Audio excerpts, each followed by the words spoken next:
the Utah Division of Drinking Water.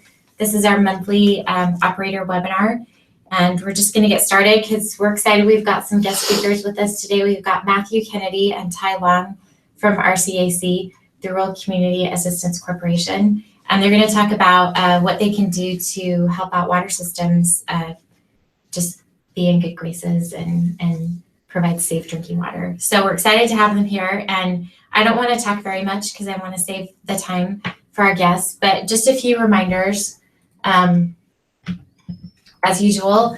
So training, of course, we're getting towards the end of the year, so people are concerned about CEUs. So check out the training calendar online if you need to add CEUs, and that's at drinkingwater.utah.gov. I guess I should mention while I'm here talking about that, you can also check out where your CEUs are. I'm in WaterLink, but if you go to the public page of WaterLink, just click on certification report, and this is where you would find out how many CEUs you have. So we can look at me. You just type in your name or your cert number, and you can look at all of the CEUs you've been able to collect and see where you're at. So that's where you check your totals. But definitely check your totals since we're coming in towards the end of the year. Drinkingwater.utah.gov. Make sure that you're getting your CEUs completed by December 31st if you need to. And then another reminder, it was the end of the third quarter on September 30th, and so we are getting ready in my section to send out notices of violation for failure to sample any samples that were due during July 1st to September 30th of 2017. If you check your monitoring schedule and you see that we're missing data, chances are you're on the potential violation list. So now is a good time to double check your monitoring schedule and make sure everything is current. The Rural Water Organization has their conservation certification course coming up this week, October 26th through 27th in Salt Lake City. If you haven't registered for that, you'll want to contact Rural Water as soon as you can. Chris Hunter is in charge of that. And then a note on the monthly webinars. These webinars that we do, you can get the CEUs for up to 6 months after the webinar airs. You can check the, I'll go back to my WaterLink page. The place to look up these webinars after they've aired is on our main homepage, a Utah Division of Drinking Water. You just scroll down and here's all the webinar information. So here's the link to the September, August, July, so on and so forth. So these are all the webinars. You can go back as far as 6 months to get the CEUs and backtrack. And this might be some good training, like if you have a new staff member or something, you want to put them through the rigors of our training. That's where you do it. So I'm going to hop out. And I am going to give the mic to Tai and Matthew. So you guys, welcome, and we're excited to hear from you. Go ahead.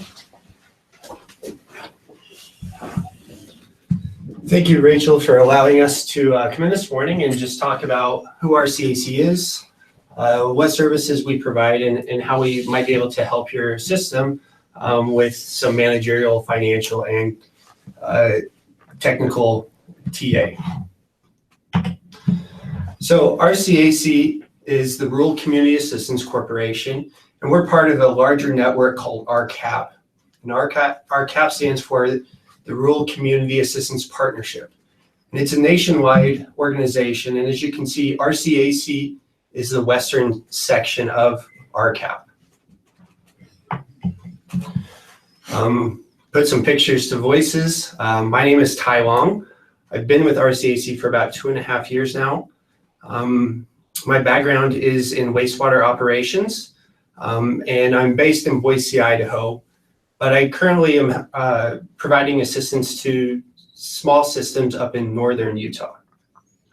And I'm Matt Kennedy. I'm pretty new to RCAC. I've been around for almost 6 months now. My background is in water, wastewater, and environmental health, as well as community development and working with various nonprofits and social enterprises. And I'm based down here in Midvale, Utah. I cover throughout the state of Utah, as well as parts of southern Idaho and eastern Nevada as well. And so RCAC, really why we're here is to assist rural communities to achieve their own goals and visions. And so we do this by providing technical assistance, whether it's really technically based financial capacity development or managerial financial capacity development. And again, we go into a community and we don't necessarily tell them what they need to do. We find out where they need to be and work with them to get to that point. We don't go in and say this is how you have to do it, but we work with them to provide them the skills and the knowledge to do it themselves and to maintain that knowledge into the future. So that way we kind of work ourselves out of a job. And so really RCAC is here to promote, these rural communities and, create these vibrant, healthy communities throughout the Western US. And so we're a nonprofit, we're a 501c3 nonprofit. And like Tai mentioned earlier, we cover the 13 Western states, roughly from Colorado out to Alaska and Hawaii, as well as even some housing projects in Guam. Our corporate office is in Sacramento, California, but we have field offices and staff in each of the states that we cover. In Utah, I'm here in Midvale. We have a housing staff down in Harriman, as well as our manager up in Park City, and she covers the states, Idaho, Nevada, and Utah for environmental, as well as a little bit into housing and economic development as well. So overall, we have over 120 employees throughout these states. And with that, it's just myself here in Utah for the environmental side of things, but we're able to draw in, staff from throughout our entire area to really match their skill sets to a community's needs. And so one of the aspects that we try to focus on, or a question that comes up, is what type of communities do you work with? Are there size restrictions? And a lot of times we work with communities under 10,000, but we really put a focus on systems under 3,000 people. And we provide that technical assistance free of charge to the community. So we can come in and help and not send an invoice or a bill to the community for that. So some of the services that RCAC provides, one of them is providing training. We do trainings up in Northern Utah, Southern Utah, for operator CEUs. And we'll talk a little bit more about this further on in the slides. We also do a lot of technical assistance, TA. And the TA is focused a lot on environmental for Matt and I, but we also do TA for housing, economic development, and then we'll talk a little bit more about the loan fund as well. We have publications. We do training publications, but we also have a lot of material for board members. If you want to know how to establish an asset management for your system, we have publications on that, as well as maybe just how to conduct business for a small water board. If you have questions conducting board meetings, we have publications that can provide some guidance to small systems. And so in addition to these rural communities throughout the West, we do a lot of work with tribal communities as well. Again, same services that we provide throughout our area, the environmental and housing programs. But in addition to that, we also have focused on leadership training, specifically for water operators. RCAC helps coordinate the Native American Water Masters Association, which is an organization for tribal operators to, receive that training and also form those relationships between these various tribal entities to, share, the problems that they face, solutions that they might have found for those, and again, just kind of build those relationships within that community. So the types of technical assistance, when we come into a system, it's typically either a referral from maybe the primacy agency or a funding agency, but some communities actually do reach out for technical assistance through either our website or through another entity. And so when we go into to a system to try to address some areas of concern, we tend to focus in three major areas: technical, which tends to be more compliance-based. We have managerial, which might be how to run your system from a board member standpoint. It might also be a capital improvements project where you need to look at federal funding to upgrade a water tank. We help with going through the steps of procurement of an engineer to application for funding, and then the financial aspect. And this one seems to be coming up more and more as infrastructure is starting to fail. Small systems are realizing that, hey, we don't have the reserves we needed in place to fix the main line, for instance. And so we'll go in and maybe look at doing a rate study, offering some guidance on what is the true cost of water. So we also do capacity development, and that really is our main purpose. We want to build the skill set and knowledge within the community so that, as Matt said, we work ourselves out of a job. And that capacity development is really focused on long-term sustainability for the system. We'll do a few we'll talk about household income surveys a little bit later. Matt will discuss one system where he's currently conducting one of those. As mentioned, we do rate studies. We also come in and may help with just financial analysis. You have an audit done for your system, but you may not understand what's in the audit. We can provide training to the board members so that they have an understanding of what they should be looking for there. We do energy audits as well, just making sure that your equipment is running as efficiently as possible. A big push on being green. So we can help with that. And then a major sanitary deficiency that we find is actually the operation and maintenance plans, the O&Ms. When we help a system develop these, we want it to actually be useful for the operators. So we try to condense it down so that if anybody came in, maybe the water board president was the backup operator and he needs to figure out how to run the system, this O&M plan will actually be very, very much tailored to the system, and he can just open it up and figure out what he's going to do. And then regionalization, there is a big push to look at trying to reduce redundancies and build efficiency within systems. And Matt will talk a little bit more about that as well. So here's just a couple pictures of some of the work that we've seen out in the field.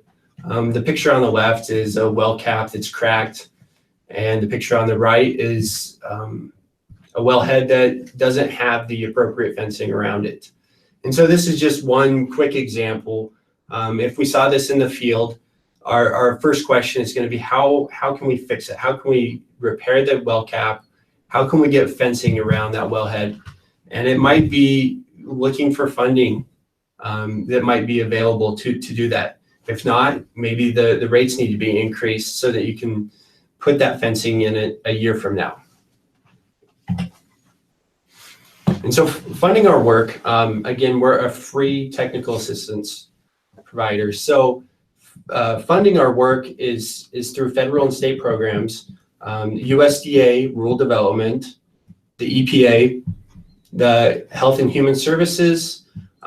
We have the U.S. Treasury Department.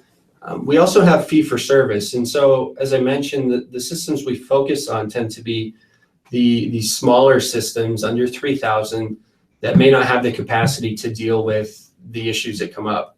However, there are systems out there that may want a rate analysis completed that are bigger than that. And so we do provide those fees for service.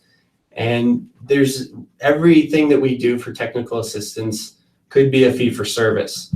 The one thing that is really nice about RCAC being a regional organization is if we need an expert from, let's say, a major rate analysis, and we need an accounting expert to come in, we have those within RCAC, and we can bring those resources from other states into Utah to provide some assistance. We also do have private sources from banks, foundations, and individual donations as well.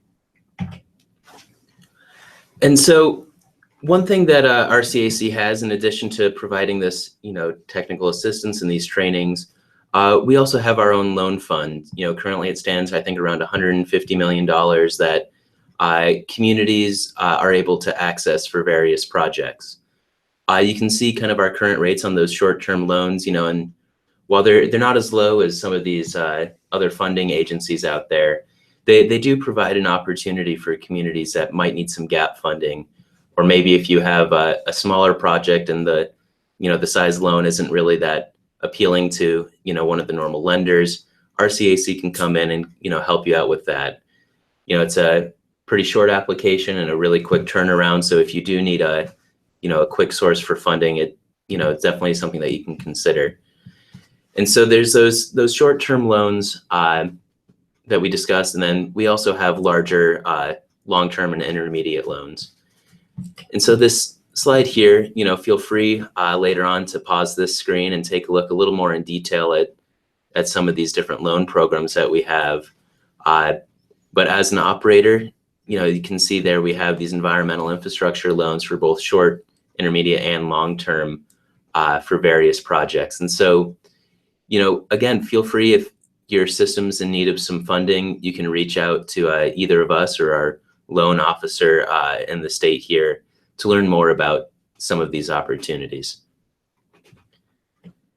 And so, getting into kind of where we currently work, RCAC has been around throughout the Western US for almost 40 years now. We've been in Utah a number of years as well, and done quite a bit of work throughout the state. Most recently, we've been doing work with the Confederated Tribes of the Goshute, Sunset Park, Nephi, Apple Valley, Morgan County, and the Ute Mountain Ute tribe down in southeast Utah. Those are mostly environmental projects. Again, some are financial or managerial as well. And then we also have a team in the state that focuses on housing and economic development as well. And so you can see on this map here, just some of the many systems that we've worked with. All these blue circles on here have been environmental projects that we've focused on in the last several years. The kind of purple pentagon there, some of the housing projects that we've assisted with. Then there's also green for the rural economies that we've assisted, and a couple loan fund recipients as well. And so as we discussed, we try to focus our assistance on 3 areas, and one of those is technical assistance. And so we thought the best way to just explain our work is to give you an example of the work that we do. And so this was a small water system in western Utah, and we were initially brought in from sanitary survey deficiency that said, hey, they need a cross-connection plan. But again, as we go into a system, we want to look at it from a more holistic standpoint. Is a cross-connection plan just going in and fixing it? Will that help long-term sustainability for the system? And so as we were asking some more questions, we went ahead and worked with the community to develop a cross-connection plan, but we also realized that some site sample plans were a little bit deficient. So we wanted to correct those as well. And we started asking some questions about, hey, if the power goes out here, how are your pumps going to provide service? And it was determined that there was no backup. And so we assisted with installation is probably the wrong word. It's probably procurement and acquisition of backup generators for each of those wells. And so now they have some redundancy built in for emergency power problems. And we helped with the funding application to get those generators put in place. We also did training on compliance sampling. We went out there and worked with the operator to collect IOCs, VOCs, lead and copper, and they had all of their sampling due at that time. So we worked with them on proper compliance sampling techniques. We did a short rate analysis study for them as well, just to kind of give them a baseline of where they needed to have their rates in order to to fund capital projects, emergency reserves, short-lived asset reserves, as well as O&M costs. And then as we were working through this rate analysis, we were trying to determine if there were ways we could save them money. And one of the major costs was actually shipping the samples to the lab. And so we opened up discussions with another nearby system to see if there was a way that we could collaborate on taking those samples to the lab to cut down on costs for both systems. And we were actually able to get an agreement there, and now the operating costs are considerably lower simply because of that, building that relationship with a neighboring entity. And so in addition to those more technically based projects, like we mentioned earlier, we've been seeing a lot of need for kind of financial capacity development throughout the state, and actually throughout all the states that we work in. In Utah right now, we've been working closely with Nephi to conduct a rate study for them. So Nephi, they're working towards a pretty big infrastructure project, and in order to make sure that they're able to not only afford this initial project but maintain it in the future and afford to expand the rest of their system down the road, they needed to conduct a rate study. And so with many of these small systems that we've seen, there's a lot of opposition to any kind of rate change, and so they haven't really been keeping up on their rates. And so what we're able to do is go in and from a very broad spectrum, take a look at their system. What are their assets? We develop a capital improvement plan for them to show, okay, well, each year you need to set aside, X amount of money to afford to, not only maintain your system, but replace it once its lifetime is up. We incorporate all the usage rates, what they're budgeting currently, and come up with some recommendations on what their base and usage rates should be. And then at that point, we actually go to the community. We present it to the, whether it's the city council or the mayor, city administrator. We give them our recommendations, and we work with them to determine what they think is a fair and sustainable rate for their system. And so we provide them with those recommendations, and we can, we're available to actually present it to the community as well. So that way, we can be that third party that doesn't really have a big stake in what the system's rates are. So we can, provide that unbiased opinion.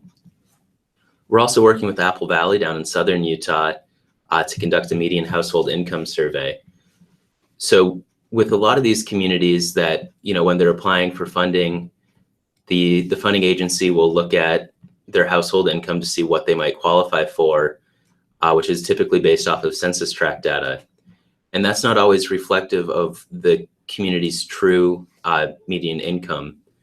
And so, we're currently conducting, mailer surveys, and we'll do door-to-door surveys as well to determine what the true median household income is for the community. And we'll be able to report that to both the town and the funding agencies to, hopefully help them qualify for their, optimal funding that they're able to receive.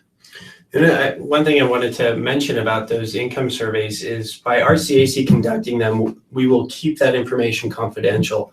So we're not providing that financial information back to the community or even to the funder. It's a collaborative calculation for everybody without individual income levels being reported. So that is one aspect of it. It is very confidential.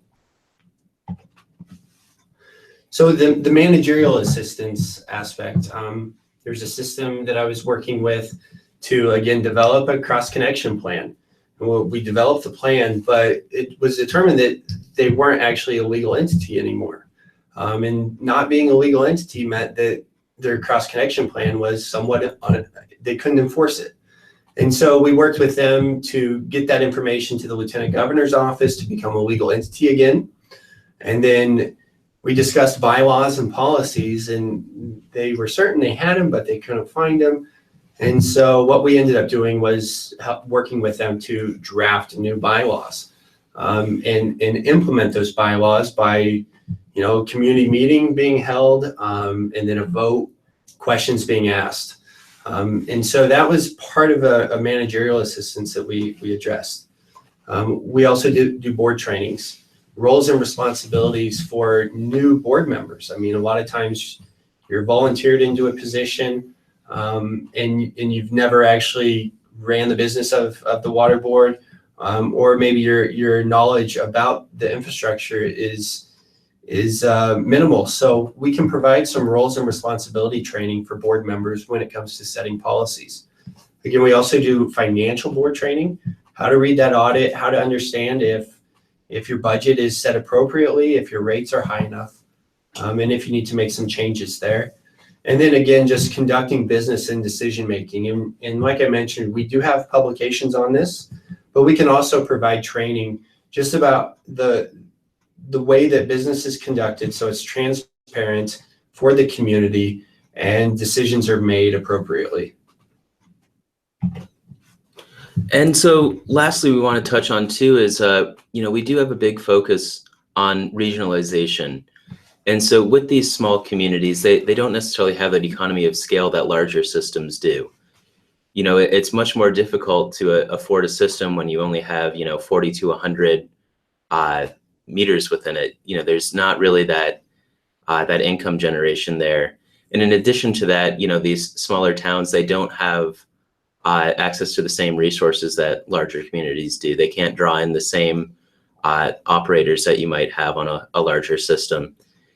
And so with this regionalization focus, we don't mean necessarily physically connecting to a neighboring system, but looking at ways of sharing resources to reduce these costs. Maybe it's looking at several systems, develop a shared operator that can work with these regional systems or shared operating costs. And so this is, again, just something that we always try to keep in mind when we work with communities to, again, help them become a more sustainable system. And we do have staff within RCAC that really specializes in this regionalization, because this takes time. This can take 3 to 5 years to really put something together. And this is what they focus on. This is what they do. And so if that is something that is maybe you're interested in getting more information or want RCAC to help with that, we can bring those resources in that really specialize in this aspect. And then we also do some free trainings. So you're going to see at least 2 free operator trainings in Utah this year. They are CEU approved for usually 0.6. And last year we did a training up in Brigham City, as well as down in St. George. And so just watch for emails from RCAC and AWWA, as well as just checking the DDW training calendar. There are some trainings that we have the opportunity to provide specifically to communities. If you're in an area in the state that you have to travel 2 or 3 hours to get to a training, give us a call or send us an email, and maybe we can work with your system and some nearby systems to put a training together in that area, just to cut down on costs. And so, as we wrap up here, we just wanted to make sure that you guys had access to some of these resources that we've discussed. So on RCAC's website, there's quite a bit of information about our organization, but you can also actually request technical assistance directly from the website. If you don't want to reach out to any of us, you can just do it through there, and we're able to give you a call that way. We have our training and events calendar on there as well. It's pretty extensive because, again, it does cover 13 Western states. But we will have the, whatever trainings we offer in Utah will be on that calendar. You'll also actually see, quite a bit of various training resources. A lot of our work in California, we provide many webinars free to operators in the state. And so, if there's a topic that you're interested on and just learning more about, again, those are all free webinars that you are more than welcome to participate in. In addition to our website, the Rural Community Assistance Partnership, or RCAP website, has quite a few of those publications that Tai discussed earlier. There's many handouts that you can get, whether you're an operator, a board member, or any kind of utility manager. Those are free resources for you to just learn more about these various topics. There's also a training and events calendar on there as well at more of a national level. Again, just another resource for you to access. And so lastly, this is just the contact information for Tai and myself, as well as some other staff that we have in the state here. Carol Cohen's the regional manager for Utah, Nevada, and Idaho. Again, she focuses mostly on environmental work, but has a strong background in the housing and rural economy side as well. Daryl English, he's the loan officer for the state. And so if there is any kind of funding that you guys might be looking for, or just interested in learning more about that, you can contact Daryl directly, or again, reach out to Tai or myself. And so, as we're wrapping up here, I just want to again say thank you to the Division of Drinking Water and Rachel for hosting us today. And we look forward to hopefully hearing from some of you out there if there's anything that you think we might be able to do to help out your community. It's fantastic. Thanks. I like the idea of regionalization with like maybe sampling, or something that has been a struggle this year for our water systems is that we've been sending out notices of violation for failure to take residuals, chlorine residuals. So like if you have a neighboring system with an operator that has a kit and can take those residuals for you, that's a good way to regionalize, I can't talk, and make sure you're staying in compliance with everything. So that's important. And then money, of course, we all love money. So it's good to hear about your funding programs. That's excellent. That's awesome. Yeah. So they would just, if they have questions about the potential loan opportunities, they would just contact this Daryl English. Yeah, either Daryl English directly, or if there's any other questions about finding funding streams outside of RCAC, Tai or myself, that's something that we can help communities with, is learning what funding streams they might qualify for, whether it's the state SRF funding or funding through USDA Rural Development. We can help them negotiate that process and even apply for those funds as well. So it's like finding which credit card is going to be your best bet. Give me the best travel rewards.